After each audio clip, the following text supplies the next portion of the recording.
그날은 유난히도 습하고 무더웠던 여름날이었죠. 제 기억으로는 아마 7월 중순쯤이었을 거예요. 푹푹 찌는 날씨 탓에 에어컨 없이는 단 1분도 버티기 힘든 그런 날 말입니다. 저는 그날도 여느 때와 다름없이 제 사무실에 앉아 있었습니다. 창밖으로는 매미 소리가 맴돌고 뜨거운 아스팔트 위로 아지랑이가 피어오르는 게 보였죠. 정말이지. 이런 날은 아무것도 하기 싫다는 생각이 절로 들더라고요. 저는 백만장자라고 불리는 한 기업의 대표였습니다. 남들이 보기엔 모든 것을 가진 사람처럼 보였겠죠. 번듯한 사무실, 억소리 나는 자산, 그리고 사회적 명성까지. 하지만 제 마음속엔 늘 채워지지 않는 거대한 구멍이 하나 있었어요. 40년 전 제품을 떠나버린 아들. 그 아이를 잃어버린 후로 제 삶은 겉만 화려할 뿐 속은 텅 비어버린 껍데기와 같았습니다. 그날도 저는 서류 더미에 파묻혀 있었어요. 중요한 계약건들을 검토하고 다음 주 회의 준비를 하느라 정신이 없었죠. 그런데 갑자기 제 귀에 낯선 소리가 들려왔습니다. 콧노래 소리였어요. 그것도 아주 흥겹고 구슬픈, 묘하게 마음을 울리는 콧노래였죠. 응? 이 시간에 누가 콧노래를 부르지? 저는 고개를 갸웃거렸습니다. 제 사무실은 건물 꼭대기층에 있었고 이 시간엔 대부분의 직원들이 퇴근한 뒤였거든요. 소리는 제 사무실 아래층, 그러니까 건물 지하에서 올라오는 것 같았어요. 지하? 지하에는 배관실밖에 없는데? 순간 제 머릿속에 번개처럼 스치는 생각이 있었습니다. 최근 건물 지하 배관에 문제가 생겨서 배관공을 불렀다는 보고를 받았던 기억이 났거든요. 그 배관공 아저씨가 아직 작업을 하고 있나 보네. 저는 잠시 하던 일을 멈추고 콧노래 소리에 귀를 기울였습니다. 콧노래는 점점 더 선명하게 들려왔어요. 멜로디는 단신했지만 그 속에는 왠지 모를 깊은 사연이 담겨 있는 듯 했습니다. 마치 오랜 세월의 흔적과 애환이 녹아있는 듯한 그런 소리였죠. 저도 모르게 자리에서 일어나 창가로 다가갔습니다. 창문을 열자 후끈한 여름 공기와 함께 콧노래 소리가 더욱 또렷하게 들려왔어요. 그 콧노래는 제 어린 시절 어머니가 저를 재울 때 불러주시던 자장가와 너무나도 닮아 있었습니다. 아니, 닮은 정도가 아니었어요. 거의 똑같다고 해도 과언이 아니었죠. 설마 그럴 리가 없는데. 제 심장은 쿵쾅거리기 시작했습니다. 40년 동안 잊고 지냈던 기억의 조각들이 마치 퍼즐처럼 맞춰지는 듯한 기분이었어요. 어머니는 제가 아주 어렸을 때 돌아가셨습니다. 그래서 어머니에 대한 기억은 늘 희미하고 어련했죠. 하지만 그 자장가만큼은 제 뇌리에 깊이 박혀 있었습니다. 제가 잠투정을 부릴 때마다 어머니는 늘 그 콧노래를 흥얼거리며 저를 달래주셨거든요. 그 콧노래는 저에게 어머니의 사랑이자 따뜻한 품이었어요. 그런데 지금 제 사무실 아래 지하에서 들려오는 저 콧노래가 어머니의 콧노래와 똑같다니! 저는 순간 머리가 띵해지는 것을 느꼈습니다. 이건 단순한 우연일 리 없어. 뭔가 있어, 분명히. 제 손은 저도 모르게 떨리기 시작했습니다. 40년 동안 굳게 닫혀있던 제 마음의 문이 그 콧노래 소리 하나에 흔들리기 시작한 것이죠. 저는 망설일 틈도 없이 사무실 문을 박차고 나섰습니다. 엘리베이터를 기다릴 새도 없이 계단을 뛰어내려갔어요. 한 칸, 두 칸, 세 칸. 제 발걸음은 점점 더 빨라졌습니다. 심장은 터질 때 뛰었고 손에는 땀이 흔들냈죠. 대체 저 콧노래의 주인은 누구일까? 왜 저 콧노래가 내 어머니의 콧노래와 똑같을까? 수많은 질문들이 제 머릿속을 스쳐 지나갔습니다. 지하 배관실 문 앞에 다다르자 콧노래 소리는 더욱 크게 들려왔습니다. 문틈 사이로 희미한 불빛이 새어나왔고 땀 냄새와 낡은 파이프 냄새가 코를 찔렀죠. 저는 심호흡을 한 번 하고 조심스럽게 문을 열었습니다. 낡고 어두운 배관실 안에는 한 남자가 쭈그리고 앉아 파이프를 고치고 있었습니다. 작업복은 기름때로 얼룩져 있고 얼굴에는 땀방울이 송골송골 맺혀 있었죠. 그는 제가 문을 연 줄도 모른 채 여전히 흥겹게 콧노래를 흥얼거렸습니다. 그의 콧노래는 제 심장을 꿰뚫는 듯한 강력한 파동을 가지고 있었어요. 저는 그 자리에 멍하니 서서 그 남자를 바라보았습니다. 그의 뒷모습은 왠지 모르게 낯설지 않았어요. 아니, 낯설다기보다는 너무나도 익숙한 느낌이 들었습니다. 마치 아주 오래전부터 알고 지냈던 사람처럼 말이죠. 저는 그에게 조심스럽게 다가갔습니다. 제 발소리에 그가 고개를 들었습니다. 그의 얼굴을 보는 순간 제 눈에선 저도 모르게 눈물이 왈칵 쏟아져 내려왔습니다. 40년 동안 잊고 지냈던, 아니 잊으려 애썼던 그 얼굴이 제 눈앞에 있었거든요. 주름진 얼굴, 거칠어진 손, 그리고 세월의 흔적이 고스란히 담긴 눈빛. 하지만 그 눈빛 속엔 제가 그토록 찾아 헤매던 그 아이의 모습이 그대로 남아 있었어요. 아들아. 제 입에서 나온 말은 더 이상 말이 아니었습니다. 그저 흐느낌에 가까웠죠. 그는 제 목소리에 놀란 듯 들고 있던 공구를 떨어뜨렸습니다. 그의 눈빛은 혼란과 당황감으로 가득 차 있었어요.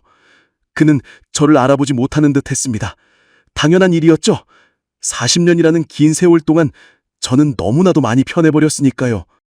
저는 그의 앞에 무릎을 꿇고 앉았습니다. 그리고 그의 손을 잡았죠. 거칠고 투박한 그의 손은 제 아들의 손이었습니다. 제가 그토록 그리워했던, 단 한 번도 놓지 말았어야 할 그 손이었어요. 아들아, 미안하다. 정말 미안하다. 제 목소리는 흐느낌에 잠겨 제대로 나오지 않았습니다. 그는 여전히 저를 낯선 사람처럼 바라봤습니다. 그의 눈빛은 당신은 대체 누구시죠? 라고 묻는 듯 했습니다. 저는 그의 눈을 똑바로 바라보며 말했습니다.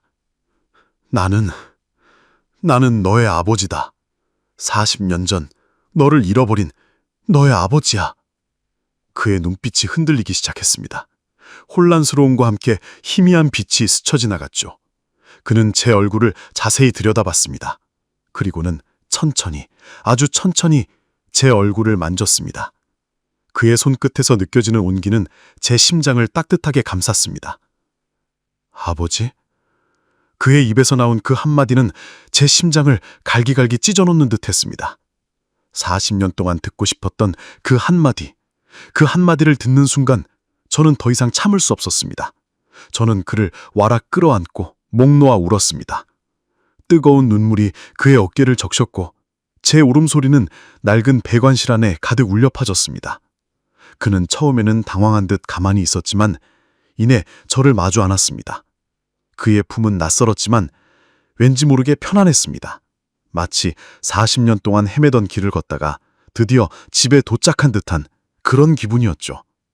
우리는 한참을 그렇게 서로를 끌어안고 울었습니다. 40년이라는 긴 세월 동안 쌓였던 그리움과 회한, 그리고 미안함이 한꺼번에 터져나오는 순간이었어요. 그날 저는 백만장자라는 타이틀을 가진 한 기업의 대표가 아니라 그저 잃어버린 아들을 다시 만난 한 아버지일 뿐이었습니다. 제 삶의 가장 큰 숙제를 풀고 텅 비어있던 마음의 구멍을 채우는 순간이었죠. 하지만 동시에 제 머릿속에는 수많은 질문들이 떠올랐습니다. 어떻게 40년 동안이나 서로를 알아보지 못했을까? 왜 하필 오늘 이 배관실에서 만나게 된 걸까? 그리고 앞으로 우리는 어떻게 되는 걸까? 이 모든 질문들이 제 마음을 흔들었습니다. 그날의 콧노래는 단순한 콧노래가 아니었습니다. 그것은 40년이라는 긴 세월을 풀어낸 운명의 콧노래였죠. 정신이 아득해지는 순간이었어요. 제 품에 안긴 아들은 마치 낯선 어린아이처럼 뻣뻣하게 굳어 있었습니다. 아버지? 그 한마디가 제 가슴을 얼마나 후벼 파던지 그 고통은 이로 말할 수가 없었죠. 40년이라는 긴 세월 동안 이 아이는 저를 아버지라고 부르지 못하고 살았다는 생각에 제 심장은 갈기갈기 찢어지는 듯 했어요. 아들은 저를 알아보지 못하는 눈치였습니다. 아니, 당연한 일이었죠. 40년이라는 시간이 흘렀는데 제가 그 아이의 어린 시절 모습을 기억하는 것처럼 그 아이가 저의 젊은 시절을 기억할 리 만무했으니까요. 제 얼굴엔 주름이 깊게 패여 있고 머리엔 흰 서리가 내렸으며 무엇보다 세월의 풍파가 남긴 흔적들이 가득했으니 말입니다. 제 심장은 더 아파왔습니다. 그동안 저만 애타게 찾아 헤맨 건 아니었을까? 이 아이는 혹시 저를 원망하고 있지는 않을까 하는 온갖 생각들이 제 머릿속을 스쳐 지나갔어요. 아들아, 나다. 내 아버지. 40년 전 우리 헤어졌던 그날 기억나니? 너를 잃어버리고 내가 얼마나 찾아 헤맸는지 아니? 아들은 제 얼굴을 유심히 살폈습니다. 그의 눈빛은 여전히 혼란스러웠지만 그 속에 아주 희미하게, 아주 어렴풋이 과거의 그림자가 스쳐 지나가는 것 같았어요. 마치 오래된 퍼즐 조각이 제자리를 찾아가는 듯한 미묘한 변화였죠. 저는 그 작은 변화에도 희망을 보았습니다. 그래, 어쩌면 이 아이도 나를 아주 조금은 기억하고 있을지도 몰라. 그의 거칠어진 손이 제 뺨에 닿았습니다. 노동으로 굳어진 굳은 살은 차가웠지만 그 촉감은 잊고 지냈던 따뜻한 기억을 불러일으켰어요. 어릴 적 제 손을 꼭 잡고 다니던 아들의 작고 부드러운 손. 그 손이 이렇게 변할 때까지 저는 무엇을 했던가 하는 좌괴감이 밀려왔습니다. 이 아이가 얼마나 힘들게 살아왔을까. 나 없이, 어머니 없이 세상의 모진 풍파를 홀로 견디며 얼마나 외로웠을까. 제 가슴은 미어지는 듯 아파왔습니다. 백만장자라는 이름 뒤에 숨겨진 제가 감히 헤아릴 수 없는 아들의 고통이 저를 짓눌렀어요. 저는 그 자리에서 주저앉아 지난 40년을 되돌아보지 않을 수 없었습니다. 아들을 잃은 그날 이후 제 삶은 완전히 무너졌습니다. 모든 것이 의미가 없었죠. 사업은 손에 잡히지 않았고 사람들과의 관계는 멀어졌습니다. 저는 오로지 아들을 찾는 일에만 매달렸어요. 사설 탐증을 고용하고 전국 방방곡곡을 돌아다니며 수소문했습니다. 신문에 광고를 내고 방송에도 출연했어요. 하지만 그 어떤 노력도 소용없었습니다. 아들은 마치 신기루처럼 사라져버렸죠. 그렇게 시간은 속절없이 흘렀습니다. 절망 속에서도 저는 이를 안고 계속 서 있었습니다. 아들을 찾기 위해서라도 살아남아야 한다. 돈을 더 많이 벌어야 한다. 그래야 더 큰 힘으로 아들을 찾을 수 있을 거야. 그렇게 저는 오로지 아들을 찾겠다는 일념 하나로 사업에 매진했어요. 잠을 줄이고 밥 먹는 시간도 아끼며 일했어요. 미친 듯이 돈을 벌어들였고 결국 오늘날의 제가 될 수 있었죠. 남들은 저를 성공한 기업가, 백만장자라고 불렀지만 제 마음속은 늘 텅 비어 있었습니다. 모든 것이 부질없게 느껴졌어요. 아무리 많은 돈을 벌어도, 아무리 높은 자리에 올라도 제 아들이 없는 삶은 아무런 의미가 없었으니까요. 저는 성공할수록 더 외로워졌습니다. 주변에는 저의 돈과 명성을 탐하는 사람들만 가득했고 진정으로 제 마음을 알아주는 사람은 단 한 명도 없었어요.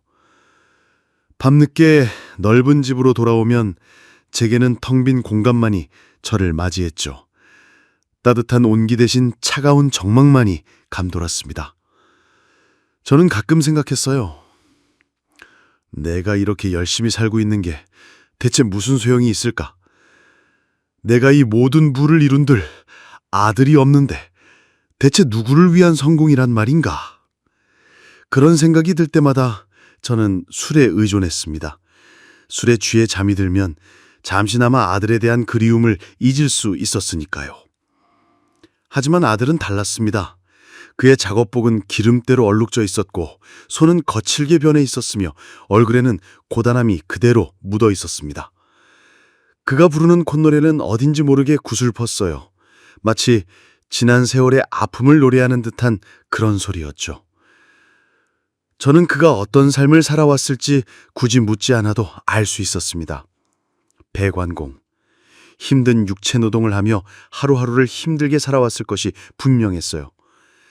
따뜻한 보살핌 없이, 부모의 사랑 없이 얼마나 많은 고난과 역경을 헤쳐왔을까.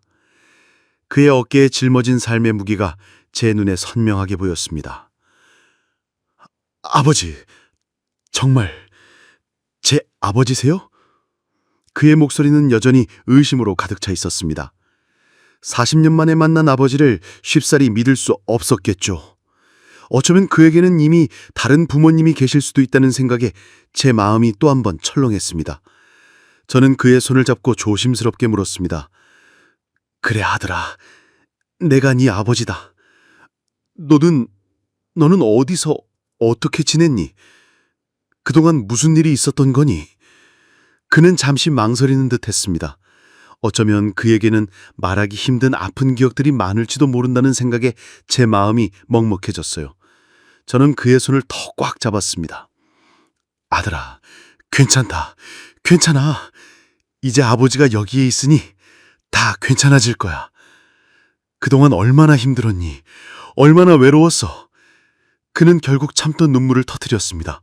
굵은 눈물방울이 그의 뺨을 타고 흘러내렸고 그의 어깨는 격렬하게 들썩였습니다. 아버지, 아버지. 그의 울음소리는 제 울음소리보다 더 애절하고 구슬펐습니다. 저는 그를 다시 품에 안았습니다. 이 아이의 삶은 내가 생각했던 것보다 훨씬 더 고단하고 힘들었겠구나. 배관실에는 우리의 울음소리만이 가득 울려 퍼졌습니다. 40년이란 긴 세월 동안 굳게 닫혔던 감정의 댐이 한꺼번에 터져 나오는 듯했어요. 저는 아들의 등을 쓸어내리며 계속 속삭였습니다. 이제 괜찮아. 이제 다 괜찮아. 아버지가 옆에 있을게. 그렇게 한참을 울고 나서야 우리는 겨우 진정할 수 있었습니다. 아들은 제게 40년 동안의 이야기를 띄엄띄엄 들려주기 시작했어요. 보육원에서 자랐던 이야기, 학교를 그만두고 일찍부터 돈을 벌어야 했던 이야기, 그리고 배관공이 되어 힘들게 살아왔던 이야기까지. 그의 이야기는 제 가슴을 산산조각 내는 듯 했습니다. 저는 그의 고통스러운 삶을 듣는 내내 제가 누려왔던 호화로운 삶이 너무나도 죄스럽고 부끄러웠습니다. 나는 이렇게 편안하게 살았는데 내 아들은 길거리에서, 보육원에서 그렇게 힘겹게 살아왔다니. 죄책감은 마치 거대한 바위처럼 저를 짓눌렀습니다. 제가 백만장자라는 사실이 그 어느 때보다도 부끄러웠습니다. 제가 아들을 찾겠다고 그토록 많은 돈을 벌고 성공을 쫓았던 것이 결국 이 아이에겐 아무런 요움이 되지 못했다는 사실이 저를 절망하게 만들었죠. 그 순간 제 머릿속엔 또 다른 질문이 떠올랐습니다.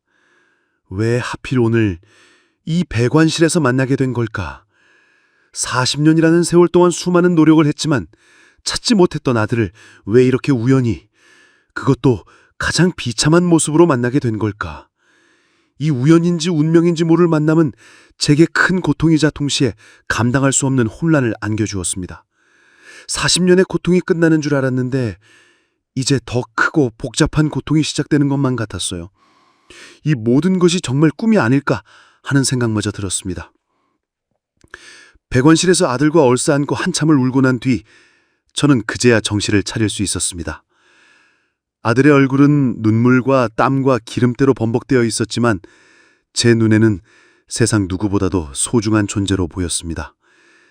그의 이야기는 제 마음을 갈기갈기 찢어놓기엔 충분했습니다.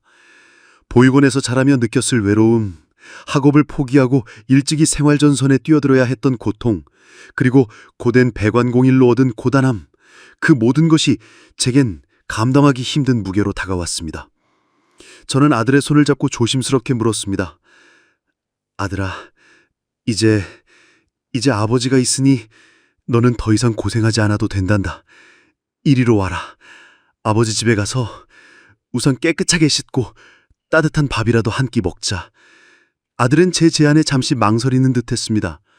그의 눈빛은 낯설음과 동시에 경계심 같은 것이 스쳐 지나갔어요. 40년이라는 세월 동안 그는 혼자서 모든 것을 해결하며 살아왔을 테니 낯선 아버지의 존재가 아직은 익숙지 않았겠죠. 저는 그의 망설임을 이해할 수 있었습니다. 제가 너무 성급했나 싶기도 했고요. 아들아, 괜찮다. 그냥 아버지를 믿고 따라와 주렴. 더 이상 너를 혼자 두지 않을 거야. 절대로. 저는 애원하듯 그에게 말했습니다. 제 진심이 전해졌는지 아들은 고개를 끄덕였습니다. 그의 작은 끄덕임 하나가 제게는 세상을 다 얻은 것 같은 기쁨이었습니다. 우리는 조용히 배관실을 나섰습니다. 밤늦은 시간이라 건물 안은 쥐 죽은 듯 고요했죠. 저는 아들을 제 차에 태우고 익숙한 저의 대저택으로 향했습니다. 차 안에서 우리는 아무 말도 하지 않았습니다. 저는 운전에 집중하는 척했지만 사실은 백미러로 계속 아들을 훔쳐봤어요. 그의 표정은 여전히 복잡 미묘했습니다. 저를 원망하는 것 같기도 하고 혼란스러워하는 것 같기도 하고 어쩌면 저를 받아들일 준비를 하는 것 같기도 했죠. 제 심장은 계속해서 쿵쾅거렸습니다. 이 긴 침묵이 언제까지 이어질까? 혹시 이 아이가 다시 저를 떠나버리면 어떡하지 하는 불안감에 휩싸였습니다. 대저택에 도착하자 아들은 놀란 듯 눈을 크게 떴습니다. 웅장한 대문과 넓은 정원, 그리고 화려한 저택의 모습은 그가 살아왔던 세상과는 너무나도 동떨어져 있었겠죠. 이 아이에게는 이것이 너무나도 낯설고 불편할 수도 있겠구나. 저는 순간 후회했습니다. 그에게는 이 모든 것이 오히려 더 큰 부담이 될지도 모른다는 생각이 들었거든요. 하지만 어쩌겠습니까? 이미 엎질러진 물인 것을. 저는 아들을 데리고 집 안으로 들어섰습니다. 집안은 쥐 죽인 듯 고요했습니다. 늦은 시간이라 직원들은 모두 퇴근한 뒤였죠. 저는 아들을 욕실로 안내했습니다. 아들아, 여기 깨끗하게 씻을 수 있도록 다 준비해두었다.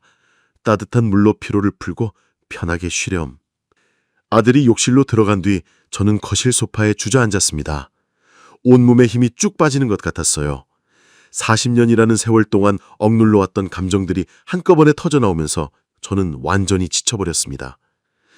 그날 밤 저는 잠을 이룰 수 없었습니다. 눈을 감으면 아들의 고단했던 삶이 영화처럼 스쳐 지나갔고 눈을 뜨면 그의 지친 얼굴이 아른거렸어요. 내가 무엇을 했던가? 저는 스스로에게 수없이 질문했습니다. 수십, 수백억을 벌어들이고 사회적으로 존경받는 기업가가 되었지만 정작 가장 소중한 아들의 곁을 지켜주지 못했습니다. 그의 어린 시절, 학창시절, 그리고 청년기의 고단함을 저는 단 한 번도 함께하지 않았죠. 그 아이가 배관공이 되어 고된 육체 노동을 할 때 저는 편안한 사무실에 앉아 에어컨 바람을 쐬고 있었습니다. 이 모든 것이 저를 짓눌렀습니다. 제가 이룬 모든 성공이 오히려 제게는 거대한 죄책감으로 다가왔습니다. 아들의 땀에 젖은 작업복, 거칠게 변한 손, 그리고 그의 눈빛 속에 담겨있던 깊은 피로감. 그 모든 것이 제 마음을 찢어놓는 칼날 같았습니다. 저는 제 부드러운 손바닥을 내려다봤습니다. 이 손으로는 단 한 번도 힘든 일을 해본 적이 없었죠. 아들의 손과 제 손은 너무나도 달랐습니다. 그 차이가 너무나도 서글펐습니다. 이 40년이라는 시간 동안 우리는 너무나도 다른 세상에서 살아왔다는 것을 처절하게 깨달았습니다. 새벽녘이 되어서야 겨우 잠이 들었지만 아침 일찍 눈이 떠졌습니다. 저는 조심스럽게 아들의 방으로 향했습니다. 혹시나 그가 사라진 것은 아닐까, 혹은 이 모든 것이 꿈일까 봐 불안했습니다. 문을 살짝 여자 아들은 침대에 곤히 잠들어 있었습니다. 그의 얼굴은 평온해 보였어요. 마치 오랜만에 깊은 잠에 빠진 듯했죠. 그 모습을 보는 순간 제 마음속 깊은 곳에서 뜨거운 것이 울컥 치밀어 올랐습니다. 그래, 이제부터라도 이 아이의 곁을 지켜줘야 해. 내가 그동안 놓쳤던 40년을 이제부터라도 채워줘야 해. 저는 조용히 방을 나와 부엌으로 향했습니다. 직원들이 출근하기 전 아들에게 직접 따뜻한 아침 식사를 차려주고 싶었죠. 서툰 솜씨로 미역국을 끓이고 반찬 몇 가지를 내놓았습니다. 비록 보잘것없는 상차림이었지만 제 마음을 담은 상차림이었습니다. 아들이 잠에서 깨어 거실로 나왔을 때 그는 식탁에 차려진 음식을 보고 놀란 듯했습니다. 아버지, 이거 직접 만드신 거예요? 그래 아들아, 맛있게 먹어주렴. 네가 좋아하는 미역국이란다. 저는 애써 미소 지었습니다. 사실 미역국이 아닌 콩나물국이었지만 제 마음은 미역국을 끓이는 어머니의 마음과 같았죠. 아들은 숟가락을 들고 국물을 한 모금 마셨습니다. 그리고는 눈물이 그렁그렁한 눈으로 저를 바라봤어요. 아버지, 감사합니다. 정말 감사합니다. 그의 눈물을 보는 순간 제 눈에도 다시 눈물이 차올랐습니다. 40년이라는 세월 동안 그는 이런 따뜻한 밥 한 끼 제대로 먹어본 적이 없을 것이란 생각에 가슴이 미어졌습니다. 그 아침 우리는 많은 이야기를 나누지는 못했습니다. 하지만 그 짧은 시간 동안 우리는 서로의 존재를 다시금 확인하고 앞으로 나아갈 용기를 얻었습니다. 저는 결심했습니다. 저는 비로소 새로운 시작을 다짐했습니다. 백만장자의 삶이 주는 공허함과 아들을 잃은 슬픔 속에서 허우적대던 제가 이제는 아들을 위해 살겠다는 강력한 의지를 다지게 된 것이죠. 이제는 단순히 성공만을 쫓는 것이 아니라 아들과 함께 진정한 행복을 찾아 나서는 삶을 살아야겠다고 말입니다. 이 깨달음은 제 삶의 가장 큰 전환점이 될 것이 분명했습니다. 40년 만에 찾은 아들이 제게 준 가장 큰 선물은 돈이나 명예로는 결코 살 수 없는 삶의 진정한 의미와 살아갈 이유였으니까요. 아들과 함께한 아침 식사 후 저는 김비서의 조언을 깊이 되새겼습니다. 그래, 내가 너무 조급했어. 잃어버린 40년의 시간을 돈으로 메우려 하는 건 어리석은 짓이야. 중요한 건 아들의 마음을 얻는 것, 그리고 그의 삶을 진정으로 이해하는 것. 저는 결심했습니다. 이제부터는 백만장자 대표의 가면을 벗고 그저 한 사람의 아버지로서 아들에게 다가가기로 말이죠. 그 첫걸음으로 저는 아들과 함께 그의 작업 현장에 나가보기로 했습니다. 아들은 처음에는 극구 말렸습니다. 아버지, 거긴 더럽고 위험해요. 아버지는 그런 곳에 계실 분이 아니에요. 그의 목소리에는 저를 보호하려는 마음과 동시에 자신의 초라한 현실을 보여주고 싶지 않은 미안함이 섞여 있었습니다. 하지만 저는 단호했습니다. 아들아, 괜찮다. 네가 어떤 일을 하는지, 네가 살아온 세상이 어떤 곳인지 아버지가 직접 보고 싶구나. 그것이 아버지가 너를 이해하는 첫걸음이 될 테니 말이다. 다음 날 아침 저는 평소 입던 정장 대신 간편한 작업복 차림으로 아들과 함께 나섰습니다. 아들은 제게 낡은 안전모와 작업용 장갑을 건네주었습니다. 그의 손에서 전달되는 투박한 감촉이 왠지 모르게 따뜻하게 느껴졌습니다. 아들이 안내한 곳은 오래된 빌딩의 지하 배관실이었습니다. 어둡고 축축하며 기름때와 곰팡이 냄새가 뒤섞인 공간은 제게는 낯설고 불편한 곳이었습니다. 저는 평생 이런 곳에서 일해본 적이 없었으니까요. 아들은 능숙하게 공구를 다루며 낡은 파이프를 살피기 시작했습니다. 그의 얼굴에는 땀방울이 송골송골 맺혔고 작업복은 이미 검은 기름때로 얼룩져 있었죠. 하지만 그는 전혀 개의치 않는 듯했습니다. 오히려 그의 눈빛은 일에 대한 자부심과 책임감으로 빛나고 있었죠. 저는 그런 아들의 모습을 멍하니 바라봤습니다. 아, 이 아이는 이런 곳에서 묵묵히 자신의 삶을 살아왔구나. 저는 조심스럽게 아들에게 물었습니다. 아들아, 이건 어떻게 하는 거니? 아들은 잠시 놀란 듯 저를 바라보더니 이내 환한 미소를 지으며 제게 파이프와 공무에 대해 설명해 주었습니다. 그의 설명을 들으면서 저는 제가 그동안 얼마나 무지했는지 깨달았습니다. 저는 배관공 일을 단순한 육체노동으로만 치부했었으니까요. 하지만 아들은 제게 배관공 일이 얼마나 정교하고 전문적인 기술을 요구하고 그리고 얼마나 중요한 일인지를 설명해 줬습니다. 그의 목소리에는 자신의 일에 대한 깊은 애정과 자부심이 담겨 있었죠. 저는 아들이 하는 일을 유심히 관찰했습니다. 그가 좁은 공간에서 몸을 구부리고 땀을 흘리는 모습을 보면서 제 가슴은 미어지는 듯 아파왔습니다. 이 아이가 이런 고된 삶을 살아올 동안 나는 무엇을 했던가? 죄책감이 저를 짓눌렀습니다. 제가 아무리 많은 돈을 벌었다 한들 이 아이의 지난 세월의 고통을 단 한순간도 함께하지 못했다는 사실이 저를 부끄럽게 만들었습니다. 점심시간이 되자 아들은 저를 동네 허름한 백반집으로 데려갔습니다. 식당 안은 왁자거렸고 땀 흘려 일한 사람들이 내뿜는 열기로 가득했습니다. 아들은 아무렇지도 않게 식판에 음식을 담아왔고 저는 그의 옆에 앉아 날생 처음 먹어보는 백반을 맛봤습니다. 제가 늘 먹던 고급 레스토랑의 음식과는 비교할 수 없는 소박한 밥상이었지만 왠지 모르게 따뜻하고 맛있게 느껴졌습니다. 아들이 땀 흘려 번 돈으로 사주는 밥이라 그런 걸까요? 아들은 식사를 하면서 자신의 친구들과 농담을 주고받았고 저는 그들의 이야기를 조용히 들었습니다. 그들은 소소한 일상 이야기, 힘든 작업 현장 이야기, 그리고 미래에 대한 막연한 희망에 대해서 이야기했습니다. 그들의 이야기는 저에겐 낯설었지만 동시에 인간적인 따뜻함으로 가득했습니다.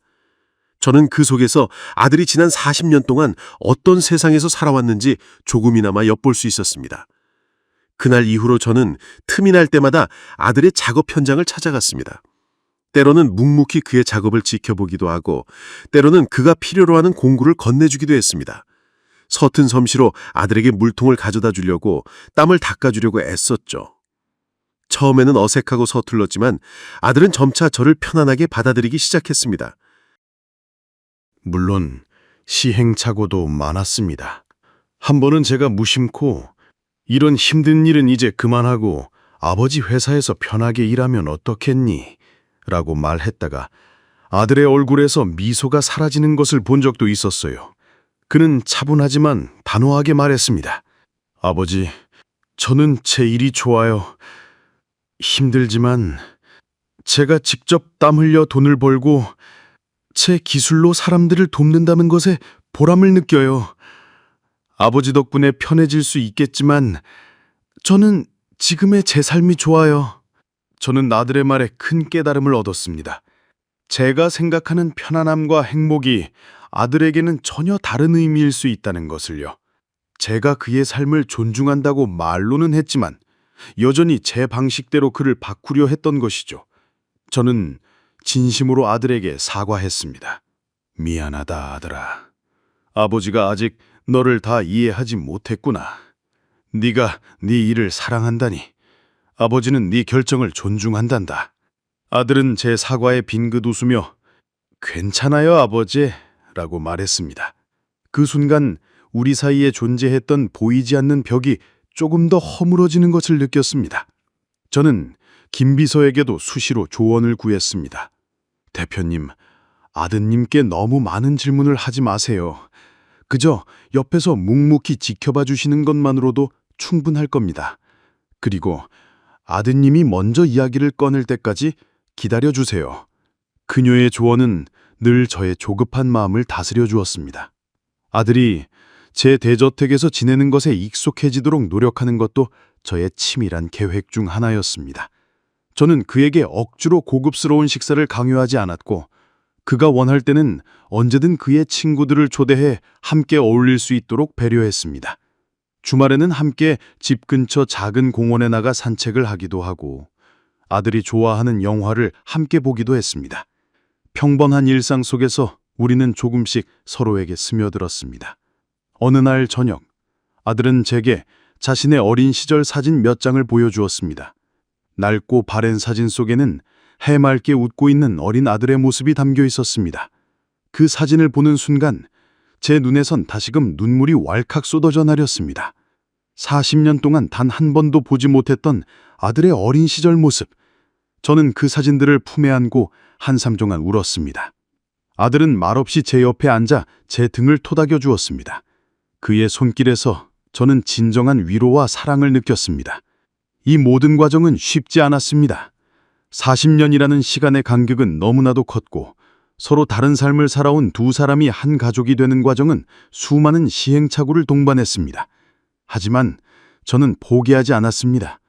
아들에 대한 사랑과 그동안 잃어버렸던 시간을 채워주고 싶은 간절한 마음이 저를 지탱해 주었죠. 그리고 아들도 점차 제게 마음을 열기 시작했습니다. 그의 눈빛 속에는 더 이상 경계심이 아닌 따뜻한 신뢰와 애정이 싹트고 있었으니까요. 저는 깨달았습니다. 진정한 관계는 돈이나 명예가 아닌 진심 어린 사랑과 이해, 그리고 끊임없는 노력으로 만들어진다는 것을요. 아들과 저는 조금씩 서로의 삶에 스며들고 있었습니다. 저는 더 이상 차가운 대저택에서 혼자 식사하지 않았고 아들은 더 이상 지하 배관실에서 홀로 쿰노래를 흥얼거리지 않았습니다.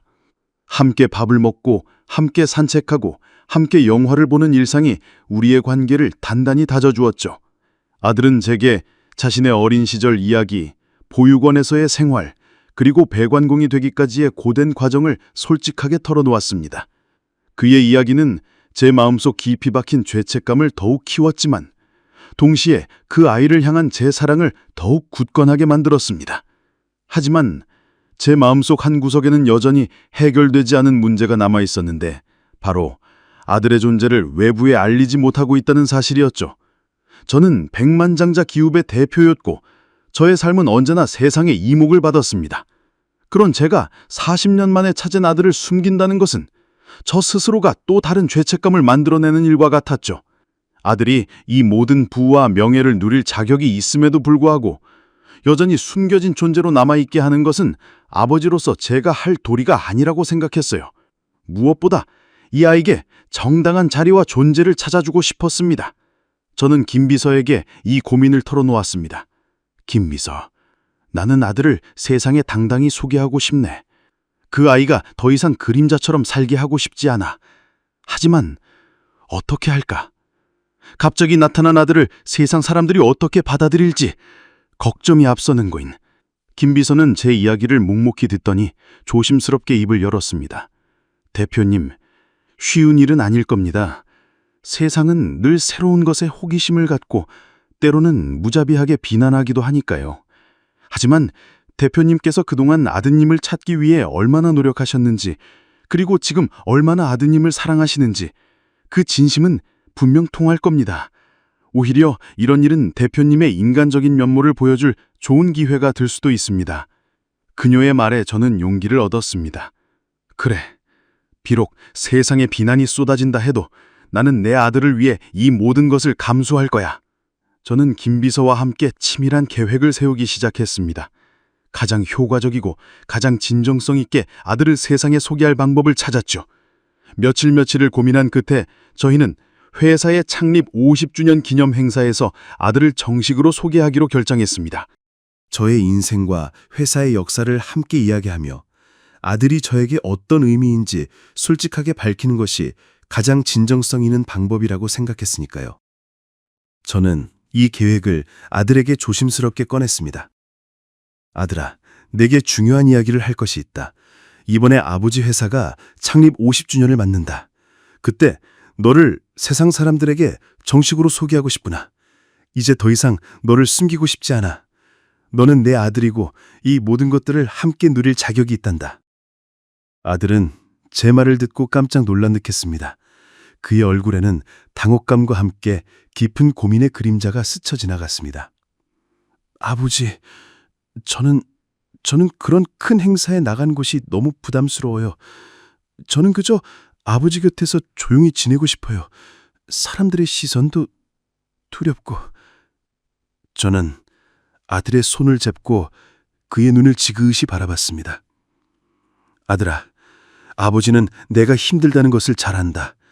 하지만 이번 일은 너를 위한 일이기도 하지만 아버지를 위한 일이기도 하단다. 40년 동안 너를 잃어버렸다는 죄책감에 시달리면서 살았다. 이제 너를 찾았으니 더 이상 너를 숨기고 싶지 않아. 내가 내 아들이라는 것을 세상에 당당히 알리고 싶구나. 그래야 아버지가 비로소 진정한 평화를 찾을 수 있을 것 같구나. 이 모든 것이 아버지가 내게 해줄 수 있는 마지막 미안함의 표현이기도 한단다. 제 진심이 통했는지 아들은 잠시 침묵하더니 이내 고개를 끄덕였습니다. 아버지께서 원하신다면 할게요. 하지만 사람들이 저를 이상하게 보지는 않을까요? 배관공 아들이 갑자기 나타나서. 아들아, 그런 걱정은 하지 말거라. 내가 어떤 일을 했든 어떤 모습으로 살아왔든 너는 내 아들이다. 그것은 변하지 않는 진실이다. 사람들의 시선보다 중요한 것은 우리 부자의 광대이니라. 저는 아들을 꼭 안아주며 다독였습니다. 그의 어깨를 감싸 안는 순간 저는 비로소 40년 동안 저를 짓눌렀던 무거운 짐을 내려놓는 듯한 기분이었습니다. 드디어 창립 50주년 기념행사 당일이 밝았습니다. 화려한 연회장에는 수많은 기업인과 언론인 그리고 사회 각계층의 인사들이 모여 있었습니다. 저는 단상회에서 축사를 시작했습니다. 회사의 지난 50년 역사를 이야기하고 저의 삶의 철학에 대해 이야기했습니다. 그리고 마지막으로 제 인생의 가장 큰 비밀이자 가장 큰 아픔에 대해 털어놓기 시작했습니다.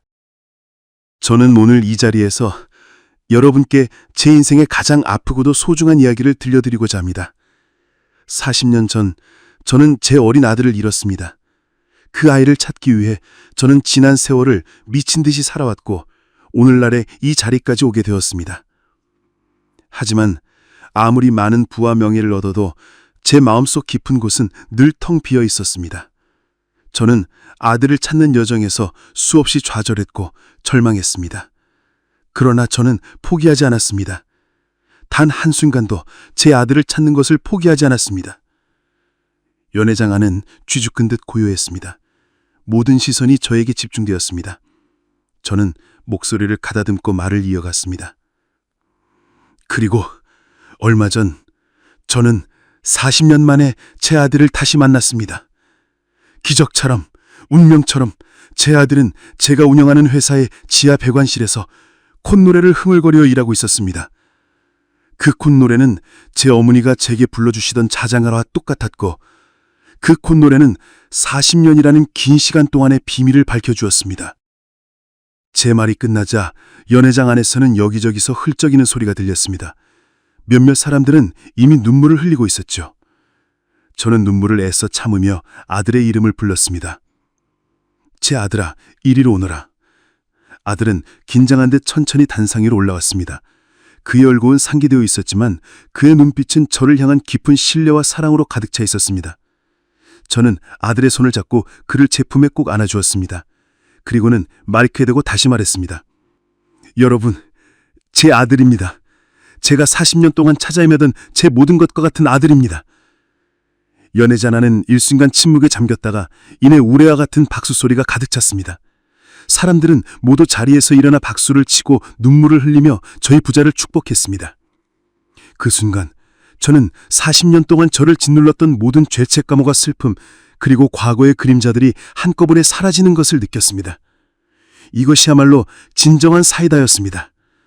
저를 괴롭혔던 과거의 모든 아픔과 아들의 존재를 숨겨야 했던 제 삶의 부끄러움이 한꺼번에 날아가는 것이었습니다. 저는 아들과 함께 수많은 플래시 세례를 받았습니다.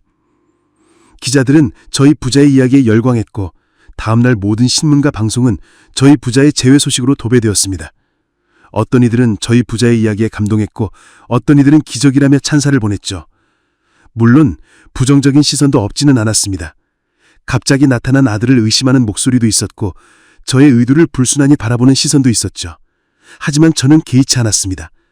제 아들을 세상에 당당히 드러낸 것만으로도 저는 이미 모든 것을 얻었으니까요. 그 순간 저는 40년이라는 긴 세월 동안 저를 얽어매고 있던 가해자가 바로 제 마음속의 죄책감과 세상의 시선 그리고 스스로 만들어낸 두려움이었다는 것을 깨달았습니다.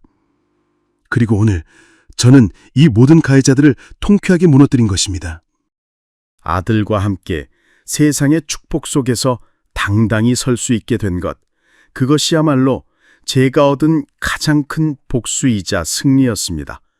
제 아들의 얼굴에 드리워졌던 그림자도 이제는 햇살처럼 환한 미소로 바뀌어 있었습니다.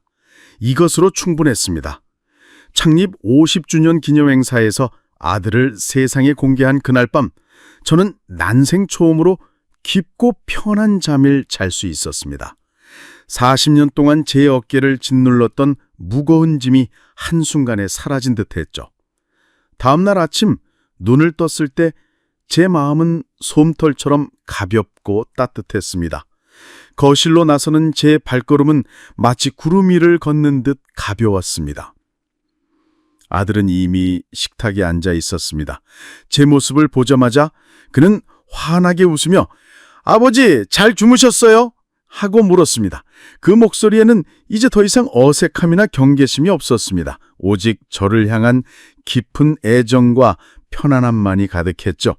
아들의 해맑은 미소를 보니 제 마음속 깊은 곳에서 뜨거운 것이 울컥 치밀어 올랐습니다. 아, 이것이 진정한 행복이구나. 돈으로는 결코 살 수 없는.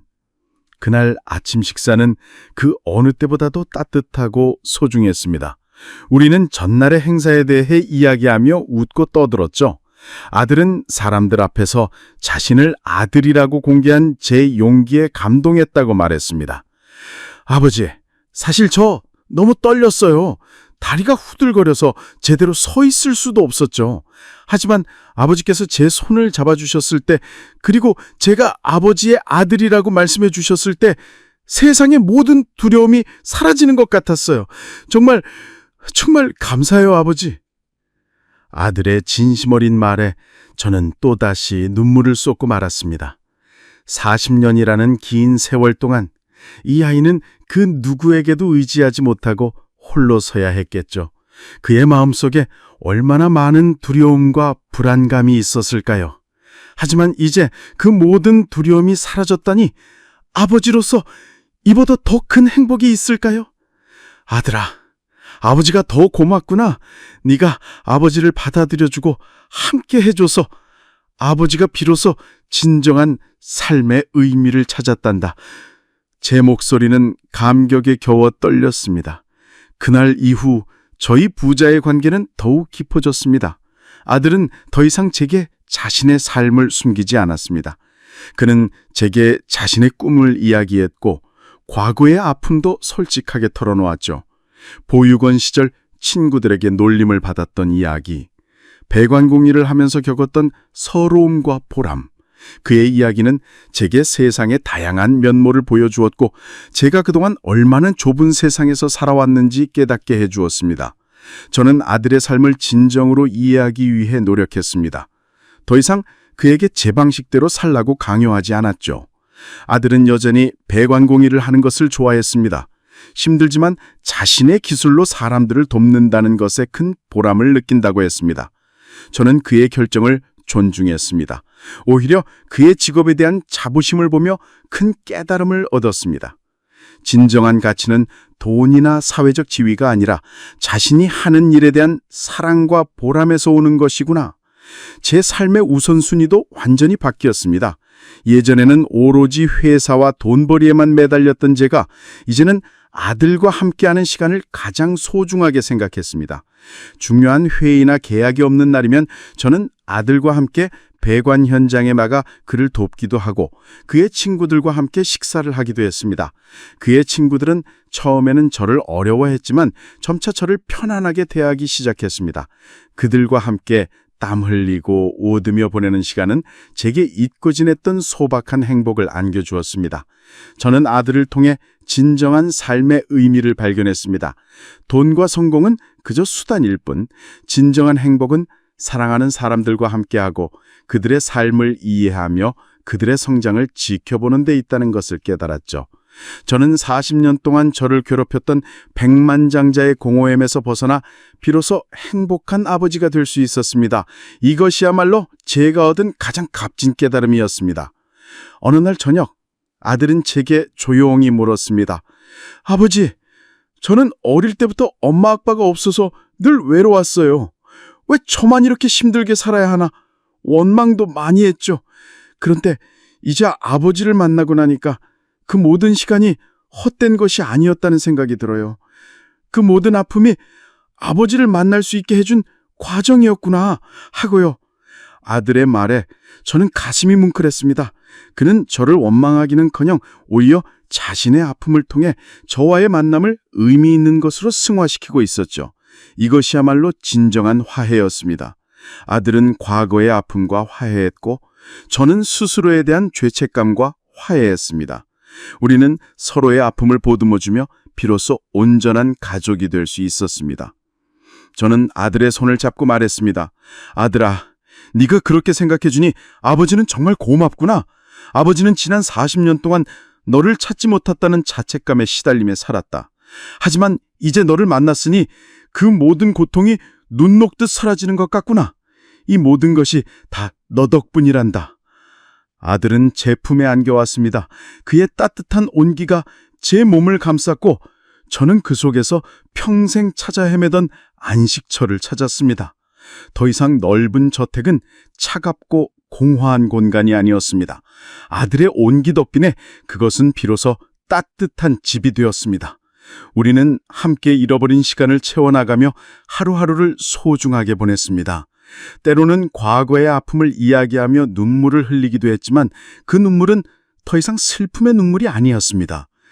하지만 이제는 모든 것이 달라졌습니다. 저는 여전히 회사 대표로서의 역할을 충실히 수행했습니다. 하지만 더 이상 돈벌이나 명예에만 집착하지 않았습니다. 제 삶의 가장 큰 목표는 이제 아들과 함께 행복한 시간을 보내고 그의 삶을 지지해주며 그가 진정으로 원하는 삶을 살 수 있도록 돕는 것이었습니다. 매일 아침 저는 아들과 함께 식탁에 앉아 식사를 합니다. 어색했던 침묵 대신 이제는 아들이 먼저 어젯밤 꾸었던 꿈 이야기나 오늘 할 일에 대해 제잘거립니다. 저 역시 그의 이야기에 귀 기울이고 제 하루 일과를 이야기해주죠. 출근 전에는 늘 아들의 방에 들러 그의 잠든 얼굴을 확인합니다. 혹시라도 다시 사라질까봐 하는 불안감 때문이 아니라 그저 그의 평화로운 모습을 보는 것만으로도 행복하기 때문입니다. 회사에서는 저를 바라보는 직원들의 시선이 달라졌습니다. 예전에는 근엄하고 다가가기 어려운 대표님이라고 생각했던 직원들이 이제는 저를 인간적이고 따뜻한 분으로 대했습니다. 엘리베이터에서 마주치면 가볍게 인사를 건네고 복도에서 마주치면 환하게 웃으며 다가왔습니다. 아마도 제가 아들을 공개한 그날의 모습이 그들에게 깊은 인상을 남겼던 것 같아요. 저의 인간적인 면모를 보여준 것이 오히려 회사 분위기를 더 좋게 만들었다고 김 비서는 말해주더군요. 물론 초반에는 약간의 잡음도 있었습니다. 일부 주주들이나 언론에서는 갑자기 나타난 아들에 대해 의구심을 표하기도 하고 저의 의도를 불순하게 바라보는 시선도 있었죠.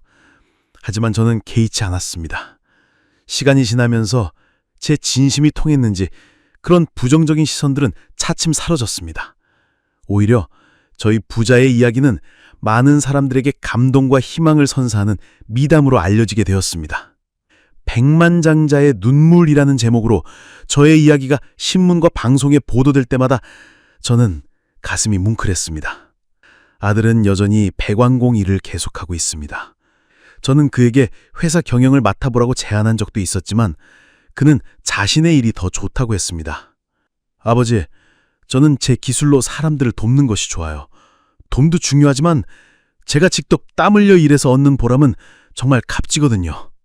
아들의 말에 저는 다시 한번 깊은 깨달음을 얻었습니다.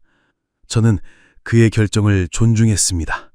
오히려 그의 뜻에 따라 작은 규모의 100원 회사를 설립할 수 있도록 재정적인 지원을 해주었죠. 아들은 자신의 이름을 건 회사에서 더욱 열정적으로 일했고 그의 기술과 성실함 덕분에 회사는 빠르게 성장했습니다. 제 주변의 사람들과의 관계도 변했습니다. 예전에는 저의 부와 명성 때문에 다가왔던 사람들은 자연스럽게 멀어졌습니다. 대신 저의 진심을 이해하고 저의 인간적인 면모를 아는 사람들이 제 곁에 남았습니다. 김 비서는 이제 단순한 비서가 아니라 저의 가장 가까운 친구이자 가족과 같은 존재가 되었습니다. 그녀는 제가 아들과 함께하는 모든 과정을 옆에서 묵묵히 지켜봐 주었고 때로는 따뜻한 조언을 아끼지 않았습니다. 저는 40년이라는 시간 동안 잃어버렸던 내면의 평화를 다시 되찾았습니다. 밤마다 저를 괴롭히던 불면증은 사라졌고 늘 저를 짓눌렀던 공허함도 온데간데 없이 사라졌습니다. 제 얼굴에는 웃음꽃이 피었고 제 눈빛은 온기로 가득 찼습니다. 아들과 함께하는 소소한 일상 속에서 저는 진정한 행복을 찾았으니까요.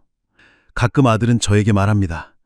아버지, 제가 어릴 때 부모님이 없어서 힘들 때마다 언젠가는 제 부모님이 나타나 저를 안아줄 것이라고 상상했어요. 그 상상이 현실이 되다니 정말 꿈만 같아요. 아들의 그 한마디가 제 마음을 울리고 또 울렸습니다. 저는 아들의 머리를 쓰다듬으며 말했습니다. 아들아, 이제 아버지가 늘 네 곁에 있을 테니 다시는 외로워하지 않아도 된단다. 저는 이제 잃어버린 과거를 후회하거나 자책하지 않습니다. 대신 아들과 함께 만들어갈 밝은 미래를 꿈꿉니다. 우리는 서로의 삶을 지지해주고 서로에게 힘이 되어주며 매일 감사하며 살아가고 있습니다. 저의 변화된 삶은 단순한 개인의 행복을 넘어 주변 사람들에게도 긍정적인 영향을 미치고 있었습니다. 저를 보며 용기를 얻는 사람들도 생겼고 가족의 소중함을 다시 깨닫는 사람들도 늘어났습니다. 저는 이제야 비로소 제가 원했던 삶을 살고 있다고 자신 있게 말할 수 있습니다. 잃어버린 40년은 아팠지만 그 아픔 속에서 저는 가장 소중한 보물을 찾았습니다. 바로 제 아들과 그를 통해 얻은 진정한 행복과 평화였죠. 제 삶의 이야기는 참으로 기구했습니다. 한때는 모든 것을 가졌다고 자부했지만 아들을 잃은 슬픔 속에서 저는 껍데기뿐인 존재였습니다. 그리고 기적처럼 아들을 다시 만나고 그 아이와 함께 새로운 삶을 시작하면서 저는 비로소 진정한 의미의 행복이 무엇인지 깨달았습니다. 여러분, 삶은 예측할 수 없는 파도와 같습니다. 때로는 거친 파도에 휩쓸려 모든 것을 잃었다고 생각할 때도 있을 것입니다. 하지만 아무리 어두운 밤에도 새벽은 반드시 찾아옵니다. 제가 그랬듯이 여러분도 절망의 순간에도 희망의 끈을 놓지 마십시오. 포기하지 않고 묵묵히 나아가다 보면 언젠가는 반드시 빛을 발견할 수 있을 것입니다. 여러분의 삶에도 저처럼 예상치 못한 반전과 감동이 찾아올 수 있다고 믿습니다. 저의 이야기가 여러분의 삶에 작은 위로와 용기, 그리고 희망이 되기를 진심으로 바랍니다. 제 삶의 가장 큰 아픔이었던 아들의 부재는 이제 제 삶의 가장 큰 축복이자 교훈이 되었습니다. 저는 이제 과거의 백만장자가 아닌 진정으로 행복하고 감사하며 살아가는 한 사람의 아버지일 뿐입니다. 이 모든 것은 제 아들 덕분입니다. 저의 이야기는 여기서 끝나는 것이 아닙니다. 오히려 이제부터가 진정한 시작이라고 할 수 있겠죠. 아들과 함께하는 저의 삶은 매일매일 새로운 페이지를 써 내려가고 있습니다. 여전히 저는 회사의 대표로서 바쁜 나날을 보내고 있지만 제 삶의 중심은 이제 더 이상 돈이나 명예가 아닙니다. 아들과 함께하는 소중한 시간, 그리고 그를 통해 얻은 진정한 행복이 제 삶을 이끄는 가장 큰 원동력이 되었습니다. 아들은 자신이 세운 배관 회사에서 땀 흘리며 행복하게 일하고 있습니다. 이제는 제법 많은 직원을 거느린 어엿한 사장님이 되었죠. 저는 그의 성장을 옆에서 지켜보면서 큰 보람을 느낍니다. 그는 제가 가진 부를 탐하지 않고 오직 자신의 힘으로 일어서려 합니다. 그런 아들의 모습을 보면서 저는 제가 그에게 물려줄 가장 값진 유산은 돈이 아니라 스스로의 삶을 사랑하고 개척해 나가는 용기라는 것을 깨닫습니다. 저는 그가 원하는 대로 그의 사업을 돕고 있지만 모든 결정은 그의 몫입니다. 저는 그저 뒤에서 묵묵히 지지해주는 든든한 아버지이고 싶을 뿐입니다. 가끔 아들은 제게 묻곤 합니다. 아버지, 저 같은 배관공이 이렇게 큰 기업의 아들이 될 줄 누가 알았겠어요. 정말 인생은 한 치 앞도 모르는 것 같아요. 그러면 저는 웃으며 대답합니다. 아들아, 그러게 말이다. 인생은 예측할 수 없는 신비로운 여정이지. 하지만 그래서 더 아름다운 것이 아니겠니?